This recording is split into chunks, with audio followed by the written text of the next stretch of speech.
रौनक अफ्तार में एक मरतबा फिर आप सभी को खुश आमदीद। ब्रेक में जाने से पहले जैसे कि मैंने पहले ही अनाउंस कर दिया था कि हमारे दो मशहूर स्कॉलर्स मुफ्ती नूर रहमानी साहब और डॉक्टर सरवत अस्करी साहिबा हमारे साथ मौजूद होंगी ब्रेक के बाद, तो वो तशरीफ़ ला चुके हैं। और आज का जो टॉपिक है, आज की जो ये नशस्त है वो हुकूकुल इबाद की तरफ है, उसके एक अहम मौजू जिसके ऊपर बात करना इसलिए लाजिम है कि हम लोग बड़े बेबहरा हो चुके हैं। हम हुकूकुल इबाद को समझते हैं कि बस ये एक ठीक है, बस एक हक़ है, ख़त्म। लेकिन इसकी डेफिनेशन क्या है, इसकी डिटेल्स क्या हैं।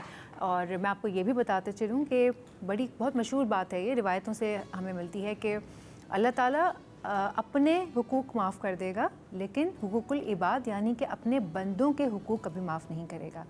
ये इतनी बड़ी और गहरी बात है, लेकिन हम अपने सरों से गुजार देते हैं। तो आज की जो ये नशिस्त है, हम इसमें जानेंगे कि हुकूकुल इबाद आखिर है क्या, और आगे इसी से जो डिटेल्स निकलती जाएंगी वो आप तक हम पहुंचाते जाएंगे। तो मुफ्ती साहब, आपसे हम शुरू करते हैं। हुकूकुल इबाद, इस टर्म के असल मानी क्या हैं और इस पर अल्लाह ताला क्या फ़रमाते हैं? नहमदु व नसल्ली अला रसूलिहिल करीम, अम्मा बाद, फ़अऊज़ु बिल्लाहि मिनश शैतानिर रजीम, बिस्मिल्लाहिर रहमानिर रहीम।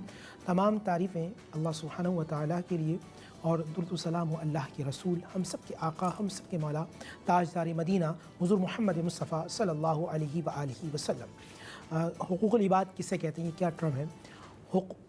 हक़ से हुकूक है और इबाद का मतलब होता है बंदे, यानी बंदों के हुकूक। जहन में रखिएगा, दो किस्म के इंसानों पर हक़ है। एक है हुकूकुल्लाह यानी अल्लाह का हक़, और दूसरा है हुकूकुल इबाद यानी बंदों का हक़। बंदों में माँ बाप का रिश्ता सबसे पहले है, उसके बाद बहन भाई हैं, शादी हो जाए तो मियाँ बीवी का रिश्ता है, बच्चों के हुकूक हैं, आप जहाँ रह रहे हैं वहाँ पड़ोसी रिश्तेदारों के हुकूक हैं, फिर अगर आप साहिब सरवत हैं तो आपके अंडर में जो लोग काम कर रहे हैं उनके हुकूक हैं, आप मालिक हैं तो नौकर के हुकूक हैं, नौकरों में अदल इंसाफ के इसके भी हुकूक हैं, और आप बाहर जा रहे हैं तो बाहर जाकर आप अपनी ज़ात से लोगों को फ़ायदा देने इसके भी हुकूक हैं, रास्ते के भी हुकूक हैं। यानी कि बहुत सारी डिटेल्स, बहुत सारे हुकूक इस हुकूकुल इबाद के अंदर आ जाते हैं। यहाँ जहन में रखिएगा, एक मुगालता ही हमारे जहन में ये होता है कि देखिए, ये लफ्ज़ इस्तेमाल इस तरह करना चाहिए, अगर अल्लाह चाहे तो अपने हक़ माफ़ कर दे। जैसे नमाज है, नमाज के बारे में क्वेश्चन होगा, रोज़े के बारे में होगा, ज़कात के बारे में होगा। जो ज़कात नहीं देते तो उन पर अल्लाह सुब्हानहु व तआला कल क़यामत के दिन जो है वो सांप को मुसल्लत करेगा, उनको जहन्नुम में डालेगा। जो साहिब इस्तिताअत हैं वो हज नहीं करते तो उनकी पकड़ होगी। तो इस तरह के अगर अल्लाह चाहे तो अपने हक़ माफ़ कर दे, मगर हुकूकुल इबाद में जब तक बंदा माफ़ ना करे अल्लाह माफ़ नहीं करेगा।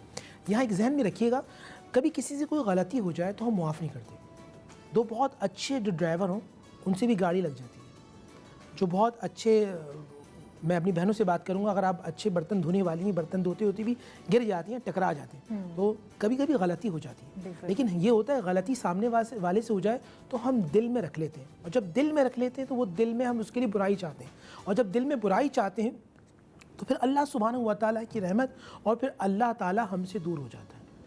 हुकूकुल इबाद में सबसे कि अगर गलती हो जाए किसी भी रिश्ते के अंदर, वो आप बहन भाई हैं, दोस्त अहबाब पड़ोसी, आप जितना हक़ देते रहेंगे, आप जितना ख्याल करते रहेंगे, अल्लाह आपका उतना ख्याल करता रहेगा। जिस रिश्ते को भी आप निभाएं, अगर आप बेटे हैं तो बेहतरीन बेटे बन जाएं, शौहर हैं तो बेहतरीन शौहर बन जाएं, दोस्त हैं बेहतरीन दोस्त बन जाएं, पड़ोसी हैं आप अपनी ज़ात से नफ़ा देने वाले बन जाएं, आप अल्लाह उसके रसूल के प्यारे बन जाएंगे। तो बहुत ही खूबसूरत बात है। इसका मतलब तो ये हुआ कि हर रिश्ते के अपने हुकूक हैं, चाहे वो आप मियाँ बीवी का रिश्ता हो, बहन भाई का रिश्ता हो, वालिदैन से आपका रिश्ता हो, यानी कि माँ से आपका रिश्ता अलहदा है और बाप से आपका रिश्ता अलहदा है। फिर बच्चों के साथ आपके रिश्ते होते हैं, कलीग्स के साथ जहाँ आप काम पे जाते हैं उसके अलहदा से रिश्ते होते हैं, जो आपके घर काम कर रहे हैं लोग उनके अलहदा से हुकूक होते हैं। मतलब कि अल्लाह ताला ने ये जब कायनात डिज़ाइन की तो हर बंदे का इसमें हक़ और हिस्सा हर तरह से रखा है।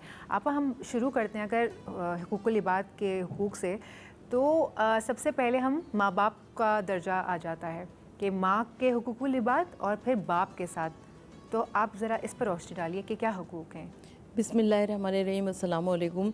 और जैसा कि मुफ्ती साहब ने इरशाद फरमाया कि परवरदिगार आलम अपने हुकूक को माफ़ कर देगा, लेकिन बंदों पर जो हुकूक होते हैं उसको माफ़ नहीं करेगा। तो एक शख्स जो कि मैदान क़यामत में आता है वो बहुत सारी नेकियां लेकर आता है, मगर क्योंकि उसने हुकूकुल इबाद नहीं अदा किए होते हैं, लिहाजा बहुत सारे लोग आ जाते हैं और वो उसकी नेकियां उनमें तकसीम होती जाती है, यहाँ तक कि वो गरीब हो जाता है, यानी उसके पास नेकियों का उसके पास नेकियां नहीं रहती हैं। तो हुजूर नबी करीम सल्लल्लाहु अलैहि वसल्लम जब किसी की नमाज जनाजा पढ़ाया करते थे तो सरकार दो आलम सल्लल्लाहु अलैहि वसल्लम पूछ लिया करते थे कि ये कहीं कर्ज़ ख्वाह तो नहीं है। यानी कर्ज़ इतनी बड़ी मुसीबत का बाइस है कि अल्लाह के आखिरी नबी ताजदार अंबिया रसूल जो हैं वो उसका जनाजा नहीं पढ़ाते थे, यानी अगर किसी के ऊपर कर्ज़ मौजूद हुआ करे तो परवरदिगार आलम हमको इन तमाम बुराइयों से महफूज रखे, आमीन सुम्मा आमीन। और हम बात कर रहे हैं कि हुकूक़ वालिदैन और जिसमें स्पेशली माँ के हुकूक़ पर हम बात करते हैं, क्योंकि एक सहाबी आए अल्लाह के रसूल सल्लल्लाहु अलैहि वसल्लम की खिदमत में और कहा कि या रसूलल्लाह सल्लल्लाहु अलैहि वसल्लम मुझ पर सबसे ज़्यादा हक़ किसका है? आका सल्लल्लाहु अलैहि वसल्लम ने इरशाद फरमाया कि तेरी माँ का। उसके बाद उसने दोबारा पूछा कि मुझ पर सबसे ज़्यादा हक़ किसका है? हुज़ूर नबी करीम सल्लल्लाहु अलैहि वसल्लम ने फरमाया तेरी माँ का। और उसके बाद जब तीसरी मरतबा उसने पूछा तो हुज़ूर नबी करीम सल्लल्लाहु अलैहि वसल्लम ने फरमाया कि तेरी माँ का। और जब चौथी दफ़ा उसने पूछा तो हुज़ूर नबी करीम सल्लल्लाहु अलैहि वसल्लम ने फरमाया कि तेरे बाप का हक़ है। यानी 3 हिस्सा माँ का हक़ अफजल हुआ और उसके बाद बाप का हक़ आया। तो परवरदिगार आलम हम सबके हुकूक़ अदा करने की तौफ़ीक़ अता फरमाए। ऐसा ही है, बहुत अच्छी बात कही आपने मुफ्ती साहब। और आपा हमारे पास ना कुछ सवालात हैं जो कुछ आए हैं सोशल मीडिया पर या लोगों के जो पूछे जाने वाले सवालात हैं वो आज हमने अपने साथ रखे हैं, क्योंकि हम रोज़ ही अनाउंस कर देते हैं कि आज हम ये सवाल करने वाले हैं, तो हमारी कॉल्स आ जाती हैं कुछ जो रिकॉर्ड करवा लेते हैं। तो हम ये करते हैं छोटा सा ब्रेक ले लेते हैं, फिर वो जो सवालात का सिलसिला है ना वो मैं आपसे पूछती रहूँगी, आप जवाब देते रहिएगा। वक्त हो जाता है एक छोटे से ब्रेक का, ब्रेक के बाद हाजिर होते हैं।